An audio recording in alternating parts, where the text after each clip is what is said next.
नमस्कार. आज आपण भारतातील ग्रामीण भागात घडलेली एक खरी, अंगावर काटा आणणारी कहाणी ऐकणार आहोत. ही गोष्ट आहे 3 मित्रांची, ज्यांचा एक साधासा प्रवास एका भयंकर स्वप्नात बदलून गेला.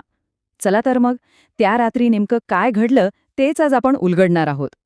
ही घटना फार पूर्वीची नाहीये, गेल्या वर्षीचीच आहे. 5 डिसेंबर 2023 रोजी मध्य प्रदेशातील बालाघाट जिल्ह्यात घडलेली. म्हणजे बघा, वेळ आणि ठिकाण इतकं स्पष्ट आहे की त्यामुळे ही गोष्ट आणखीनच खरी वाटायला लागते. ही संपूर्ण कहाणी आपल्याला उमंग नावाच्या एका प्रत्यक्षदर्शीच्याच शब्दांतून कळते. आणि त्याचं हे एकच वाक्य, विचार करा, पुढे काय वाढवून ठेवलंय याची कल्पना देण्यासाठी पुरेसा आहे. कारण यानंतर जे घडलं ते खरंच त्यांच्या कल्पनेच्या पलीकडचं होतं. म्हणतात ना, प्रत्येक भयानक कथेची सुरुवात ही अगदी सामान्य असते, नाही का? इथेही तसंच झालं. 3 मित्र होते, रात्रीची जत्रा होती आणि मजा करण्याचा एक साधा प्लॅन. त्यांना जराही कल्पना नव्हती की ही रात त्यांच्या आयुष्यातली सगळ्यात भयानक रात्र ठरणार आहे. तर हे 3 मित्र होते, उमंग, निखिल आणि पारस. ते साले बाडी नावाच्या गावातून जवळच्याच रामपायली गावातल्या जत्रेसाठी निघाले होते. या प्रवासात साधारण 3 ते 4 किलोमीटरचा एक जंगलाचा पट्टा लागतो. त्यांची योजना अगदी सोपी होती, जत्रेत जायचं, मजा करायची आणि वेळेवर घरी परतायचं. पण इथेच सगळा खेळ बिघडला. जत्रेतल्या एका डान्सच्या कार्यक्रमात ते इतके रमले की त्यांना वेळेचं भानच राहिलं नाही. जेव्हा घड्याळात पाहिलं तेव्हा रात्रीचे 1:45 वाजत आले होते. आणि हाच उशीर त्यांना किती महागात पडणार होता याची त्यांना पुसटशीही कल्पना नव्हती. आता सुरू होतो त्यांचा परतीचा प्रवास. आणि येथूनच एक करून अशा काही विचित्र आणि अस्वस्थ करणाऱ्या घटना घडू लागतात ज्याने त्यांच्या काळजाचा ठोका चुकतो. जत्रेचा सगळा उत्साह मागे पडला होता आणि समोर होता फक्त अंधारलेला, भयाण शांत रस्ता. जंगलात शिरण्याआधी एका पुलाजवळ ते सिगारेट ओढण्यासाठी थांबले. विचार करा, येताना ज्या रस्त्यावर गाड्यांची वर्दळ होती, माणसांचा आवाज होता, तोच रस्ता आता पूर्णपणे रिकामा आणि शांत होता. ती शांतता इतकी भयाण होती की त्यात एक वेगळीच भीती जाणवत होती. त्याच शांततेत त्यांना जंगलातून एक ट्रॅक्टर येताना दिसला. त्यात काळ्या मफलरने चेहरे झाकलेले साधारण 12-15 लोक बसले होते. पण सगळ्यात विचित्र गोष्ट काय होते माहितीये का? त्या ट्रॅक्टरचा आवाजच येत नव्हता. अगदी शांतपणे तो त्यांच्या जवळून गेला.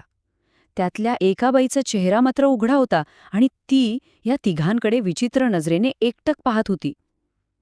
आणि मग जे झालं ते तर, जवळच्या वळणावर तो ट्रॅक्टर वळला आणि गायब. आवाजही नाही, काय नाही, जणू काही तो तिथे कधी नव्हताच.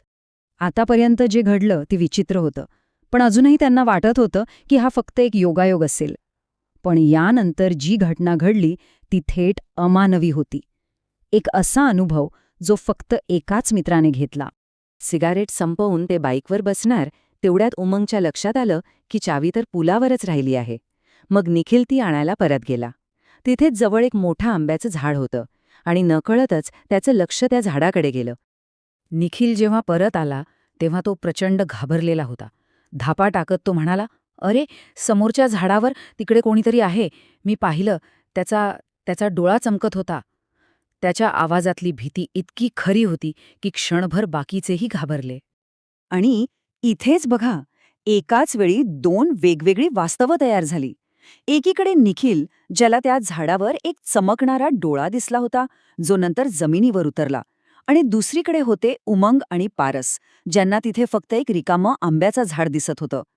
त्यांना वाटलं जंगलातून जायला हा घाबरतोय म्हणून घाबरवण्यासाठी नुसती नाटकं करतोय. निखिलच्या बोलण्याकडे दुर्लक्ष करून ते पुढे तर निघाले, पण त्यांना हे माहीत नव्हतं की खरा धोका तर आता त्यांच्या अगदीच जवळ येऊन पोचला होता. आणि पुढच्या काही मिनिटातच त्यांचा सामना थेट त्या अज्ञात शक्तीशी होणार होता. जंगलाच्या गर्द अंधारात ते जसजसे आत जाऊ लागले तसतसा निखिल आणखीनच घाबरू लागला. तो अक्षरशः वेड्यासारखा करू लागला. ओरडून सांगू लागला की ऐका, जंगलातून कोणीतरी माझं नाव घेतंय, मला बोलावतायत. उमंग त्याला समजावत होता की अरे, तो कुठल्या तरी जनावराचा आवाज असेल. पण निखिल आता ऐकण्याच्या पलीकडे गेला होता. त्याने थेट धमकीच दिली, "भाऊ, जनावर माझं नाव घेणार नाही. बाईक थांबव, नाहीतर मी आत्ताच उडी मारेन." त्याच्या या हट्टामुळे त्यांना जंगलाच्या मध्यभागी बाईक थांबवावीच लागली. तिथे एका लहान पुलाजवळ थांबल्यावर निखिल म्हणाला की तो बाजूला जाऊन येतो. तो अंधारात नाहीसा झाला. 5 मिनिटं झाली, मग 10 मिनिटं.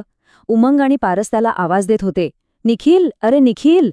पण समोरून फक्त भयाण शांतता. आता मात्र त्या दोघांच्याही काळजात धस झालं.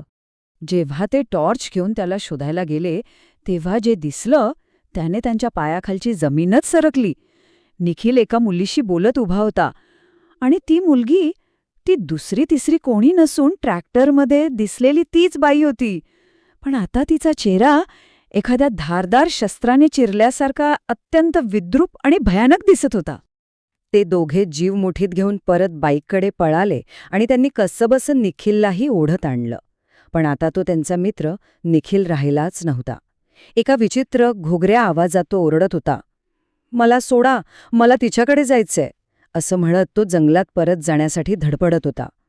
त्यांच्या मित्राच्या शरीरावर आता दुसऱ्या कुणाचा तरी ताबा होता.